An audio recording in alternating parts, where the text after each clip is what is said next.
இப்போ அமெரிக்கா வந்து ஒருவேளை இவங்களை கலாய்க்கணும் அப்படின்றதுக்காக ரைட்டு 0-0 அப்படின்னு கூட வரலாம்.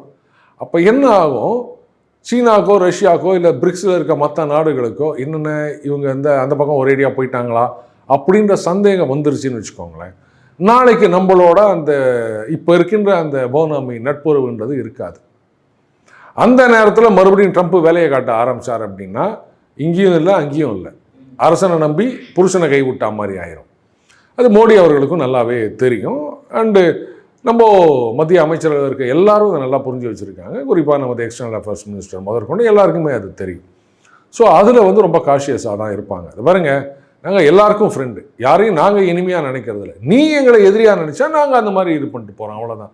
இந்தியாவை பொறுத்த வரைக்கும் நான் இதுதான் சொல்வேன். இந்த எக்ஸிபிஷன்லலாம் ஒரு கண்ணாடி மாளிகைன்னு ஒன்று வச்சுருப்பாங்க, போயிருக்கீங்களா?